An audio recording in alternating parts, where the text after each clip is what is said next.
Hi. So இப்போ சம்மரில் நிறைய பேருக்கு டயரியா வந்து நிறைய வருது. நிறைய வில்லேஜஸில் டயரியா கேசஸ் பார்க்க முடியுது. ஸோ இன்றைக்கி வீடியோவில் அதை பற்றி தான் பார்க்க போகிறோம். ஸோ ஃபர்ஸ்ட் வந்து ரீசன் என்ன, காரணம் என்னென்ன பாக்டீரியா அப்படின்னு பார்க்கலாம். பாக்டீரியா வந்து நிறைய இருக்குது. அதில் மெயினாக வந்து ஈகோலி, சால்மனல்லா இல்லை விப்ரியோ காலரா அந்த மாதிரி நிறைய பாக்டீரியா இதை காஸ் பண்ணலாம். டயரியா வந்து எதனால் வேணால் வரலாம். அதுக்கப்புறம் இப்போது டெம்பரேச்சர்ஸ் வந்து ரைஸ் ஆகிட்டே இருக்கிறதுனால இந்த பாக்டீரியா வந்து மல்டிப்ளை ஆகுறது ரொம்ப ஈஸியாக இருக்கும் அதுங்களுக்கு. ஸோ அதனால் ஈஸியாக மல்டிப்ளை ஆகுது. அதனால் நிறைய இன்ஃபெக்ஷன் வந்து காஸ் பண்ண முடியுது. ஸோ நமக்கு எப்படி கண்டாமினேஷன் நடக்குது, நமக்கு சோர்ஸ் எங்கேருந்து வருது அப்படின்னு பார்த்தீங்கன்னா, கண்டாமினேஷன் வந்து மெயினாக வந்து 4 வகையில் தான் வரும். ஒன்று வந்து ஃபுட்டு, கண்டாமினேட்டட் ஃபுட்டு எதாவது சாப்பிட்றோம், இல்லை வந்து தண்ணி கண்டாமினேட் வாட்டர் ஏதாவது குடிக்கிறோம், அப்படி இல்லைன்னா ஃப்ளைஸ்னால வந்து நிறைய முக்கியது இல்லையா, அதனால கூட வரும். அதுக்கப்புறம் க்ளோஸ் கான்டாக்டில் இருக்கும்போது நமக்கு வரத்துக்கு வாய்ப்பு இருக்குது. ஸோ ஒரு வேளை வந்துடுச்சு, சிம்டம்ஸ் என்னென்ன இருக்கும் அப்படின்னு பார்த்தீங்கன்னா, ரொம்ப வேரியட் ப்ரெசன்டேஷனாக தான் இருக்குது. எல்லாருக்கும் ஒரே மாதிரி இருக்குதுன்னு சொல்ல முடியல.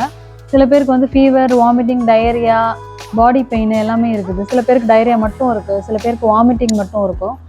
ஸோ மெயினாக வந்து என்ன நம்ம தெரிஞ்சுக்கணும் அப்படின்னா, டயரியா, வாமிட்டிங் ரெண்டுத்துலேயுமே வந்து உங்களுக்கு ஃப்ளூயிட் லாஸ் ஆகும், ப்ளஸ் உடம்புல இருக்க சத்துக்களும் வந்து லாஸ் ஆகும், எலக்ட்ரோலைட்ஸ்லாம் லாஸ் ஆகிடும். ஸோ அதனால் பாடி வந்து ரொம்ப டயர்டாக இருக்கும். நம்ம நார்மலாக இருக்கிறத விட ரொம்ப டயர்டாக இருக்கும். ப்ளஸ் அந்த நேரத்தில் நம்ம சாப்பிடவும் மாட்டோம்.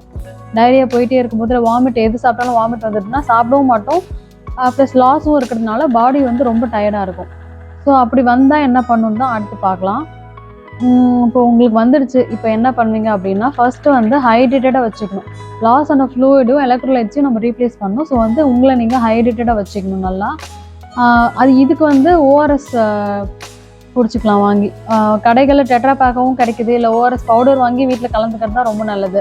பிஹெச்சிஸ்லேயும் ஓஆர்எஸ் வந்து பேக்கெட்டாக கிடைக்குது, அதை வாங்கி நீங்கள் யூஸ் பண்ணிக்கலாம். நீங்கள் டெட்ரா பேக்கை வாங்குறீங்கன்னா அது பார்த்து வாங்கணும். பிகாஸ் ஓஆர்எஸ்க்கு ஒரு தனியாக ஒரு வீடியோ போடணும், அந்த மாதிரி இருக்குது. சில டெட்ரா பேக்கில் வந்து ஜூஸ் மாதிரியே இருக்குது, அதில் வந்து எலக்ட்ரோலைட்ஸ் வந்து அந்த ஹூ ரெக்கமெண்டேஷன் படி இருக்கான்னு கேட்டிங்கன்னா இல்லை. சில இது வந்து அதுலேயே நாட் அண்ட் ஓஆர்எஸ்ன்னு போட்டிருப்பான், ஆனால் மேலே வந்து ஓஆர்எஸ்ன்னு போட்டு விற்கிறாங்க. ஸோ அது மாதிரி பார்த்து தான் வாங்கணும். ஹூ ரெக்கமெண்டட் ஃபார்முலா இருக்கா அப்படின்னு சொல்லிட்டு அந்த ஓஆர்எஸை பார்த்து டெட்ரா பேக்கில் வாங்கிக்கலாம். இல்லை ரொம்ப நல்லது பவுடராக வாங்கி வீட்டில் கலந்துக்கிட்டிங்கன்னா ரொம்ப நல்லது. அதுக்கப்புறம் உங்களுக்கு வாமிட் இருக்குது அப்படின்னா, வாமிட் நிற்கிறதுக்கு இது பண்ணலாம், டேப்லெட்ஸ் சாப்பிட்டுக்கலாம்.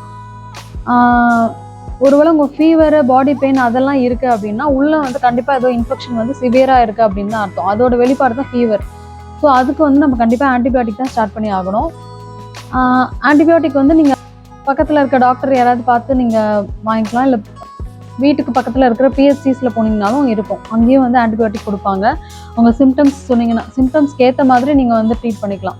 ஃபீவர் இருக்குன்னா பேராசிட்டமால் போட்டுக்கலாம். மெயினாக இன்னொன்று என்ன சொல்லணும் அப்படின்னா, ஆன்டிபயோட்டிக் இப்போ உங்களுக்கு ஸ்டார்ட் பண்ணுறாங்க அப்படின்னா 3 நாள்னா 3 நாள் போட்டுடணும். இப்போ நீங்கள் போட்டு 1 நாள் தான் ஆகுது, டயரியா நின்றுச்சுன்னா உடனே மாத்திரை நிறுத்திடாதீங்க. ஆன்டிபயோட்டிக் மாத்திரைனா கண்டிப்பாக 3 நாள்னா 3 நாள் போட்டுருங்க. அப்புறம் ஃபீவர் டேப்லெட் வந்து ஃபீவர் இருந்தால் போட்டுக்கலாம். டயரியா, வாமிட்டிங், ஃபீவர் 3மே இருக்குன்னா கண்டிப்பாக ஆன்டிபயோட்டிக் ஸ்டார்ட் பண்ணணும். அது இல்லாமல் சில பேர் மெடிக்கலில் போய் என்ன பண்ணுவாங்க, டயரியா போகுது, டயரியா நிற்கிறதுக்கு மாத்திரை கொடுங்க அப்படின்னு சொல்லுவாங்க. மெடிக்கல்லையும் கொடுப்பாங்க. அந்த மாத்திரை வாங்கி போட்டிங்கன்னா இன்ஃபெக்ஷன் வந்து எலிமினேட் ஆகாது, டயரியாவை ஸ்டாப் பண்ணிடும். பட் வந்து உள்ள இன்ஃபெக்ஷன் இருக்குமான்னு கேட்டிங்கன்னா கண்டிப்பாக இருக்கும். இன்ஃபெக்ஷன் இருக்கிறதுனால தான் டயரியாவை நமக்கு போகுது. நீங்கள் அதை மாத்திரை போட்டு ஸ்டாப் பண்ணிட்டீங்கன்னா இன்ஃபெக்ஷன் வந்து சப்சைட் ஆகாது, அது அடுத்தடுத்து வேறு ஏதாவது பிரச்சனையை தான் காஸ் பண்ணும். ஸோ மெடிக்கலில் போய் கண்டிப்பாக மாத்திரை வாங்கி போடாதீங்க. பக்கத்தில் யாராவது டாக்டர் இருந்தால் அவங்கள்ட்ட போய் காட்டுங்க. உங்களுக்கு ரொம்ப முடியலன்னா வீட்லேயே நீங்கள் என்ன பண்ணிக்கலாம் அப்படின்னா, ஹைட்ரேட்டடாக வச்சுக்கலாம். நல்லா ஹைட்ரேட்டாக வச்சுக்கோங்க. ஒரு 2 எபிசோட் 3 எபிசோட் போகுது, அதுக்கப்புறம் டயரியா இல்லைன்னா நீங்கள் ஓஆர்எஸோட விட்டுடலாம். ரொம்ப ஃபீவர், பாடி பெயின்லாம் இருக்குது, டயரியா நிற்காமல் போயிட்டே இருக்குன்னா அப்போ வந்து நீங்கள் கண்டிப்பாக ஆன்டிபயோட்டிக் தான் ஸ்டார்ட் பண்ணி ஆகணும். அடுத்தது இது வராமல் எப்படி தடுக்கலான்னு பார்க்கலாம். இதுதான் ரொம்ப ரொம்ப இந்த இடம் தான் த்ரில்லிங்கான இடம். அந்த மாதிரி இது பண்ணாலே போதும், நம்ம வராமல் பார்த்துக்கலாம். இப்போ ஃப்ளூ அதெல்லாம் வந்து நம்ம கண்ட்ரோலில் இல்லை. யாராவது வந்து நம்ம பக்கத்தில் இருமுனால இல்லை தும்னாலே நமக்கு வந்துடும். மாஸ்க் போட்டுருந்தா நமக்கு வராது, இல்லைன்னா நமக்கு வர்றதுக்கு வாய்ப்பு இருக்குது. பட் இது வந்து இதுக்கு முழுக்க நம்ம தான் காரணம். என்னென்னா சில பேர் வந்து ஃப்ரூட்ஸு, வெஜிடபிள்ஸ்லாம் கழுவாமலே சாப்பிட்ருப்பாங்க, அதுலேயும் வச்சுருக்கோம். அது போல் ஹேண்ட் வாஷ் அடிக்கடி பண்ண மாட்டாங்க. சாப்பிட்றதுக்கு முன்னாடி ஹேண்ட் வாஷ் பண்ண மாட்டாங்க, எங்கெங்கேயோ போய் வேலை செஞ்சுருப்பாங்க, அதோடய சாப்பிட்ருவாங்க. ஃபஸ்ட்டு வந்து நம்ம வந்து குளோரினேட்டட் ட்ரிங்கிங் வாட்டர் தான் யூஸ் பண்ணணும். நீங்கள் குடிக்கிற தண்ணியில் குளோரினேஷன் பண்ணியிருக்கணும். அப்படி இல்லை நீங்கள் பியூரிஃபையர் எதாவது யூஸ் பண்ணுறீங்க அப்படின்னா கண்டிப்பாக அதை வந்து பாயில் பண்ணி ஹாட் வாட்டராக குடிச்சிக்கோங்க. பச்சை தண்ணியோ இல்லை வந்து குளோரினேஷன் பண்ணாத தண்ணியோ குடிக்க வேணாம். அடுத்ததான் வந்து நீங்கள் ஃப்ரூட்ஸ் அண்ட் வெஜிடபிள்ஸ் எது யூஸ் பண்ணுறதா இருந்தாலும் அது நல்லா வாஷ் பண்ணிவிட்டு அதுக்கப்புறம் தான் யூஸ் பண்ணணும். வெஜிடபிள்ஸ்னால் சமைக்கிறதுக்கு முன்னாடி கண்டிப்பாக நல்லா வாஷ் பண்ணிவிடுங்க.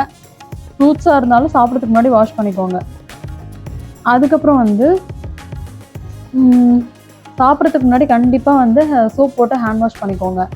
பாத்ரூம் போயிட்டு வந்ததுக்கப்புறமும் கண்டிப்பாக ஹேண்ட் வாஷ் பண்ணிக்கணும். இது பண்ணாலே போதும், உங்களுக்கு வந்து இன்ஃபெக்ஷன் வராமல் நீங்கள் ப்ரிவென்ட் பண்ணிக்கலாம். அதுக்கப்புறம் நிறைய பேர் வந்து கமெண்ட்ஸில் வந்து டவுட் கேட்குறாங்க, இப்படி பண்ணலாமா, அப்படி பண்ணலாமா, இதை போடலாமா, அதை போடலாமா அப்படின்னு சொல்லிட்டு, சாப்பிட்றதுக்கு என்ன கொடுக்கலாம் அப்படிலாம்.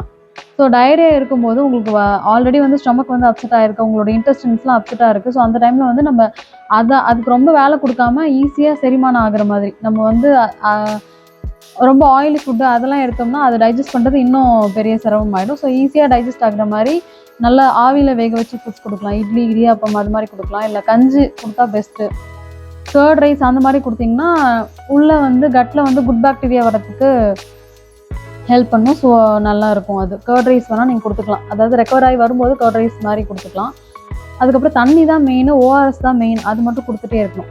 குழந்தைங்களுக்கு இருக்குது டயரியா இல்லை ஃபீவர் இருக்குது அப்படின்னா கண்டிப்பாக உடனே கூட்டிகிட்டு போய் ஹாஸ்பிட்டலில் காட்டுங்க. அலட்சியமாக இருக்காதீங்க. பிகாஸ் டயரியா இல்லை வாமிட் போனால் நம்மளுக்கே ரொம்ப டயர்டாக இருக்கும், நிறைய லாஸ் இருக்கிறதுனால. குழந்தைங்களுக்கு வந்து அதை எக்ஸ்ப்ரெஸும் பண்ண முடியாது, அவங்க ரொம்ப டீஹைட்ரேட் ஆகிடுவாங்க, அது ரொம்ப ப்ராப்ளம் ஆகிடும். ஸோ குழந்தைங்களுக்கு இருந்ததுன்னா உடனே கூப்பிட்டு போய் காட்டுங்க. நன்றி. டவுட்ஸ் எதாவது இருந்ததுன்னா கமெண்ட்ஸில் போஸ்ட் பண்ணுங்கள்.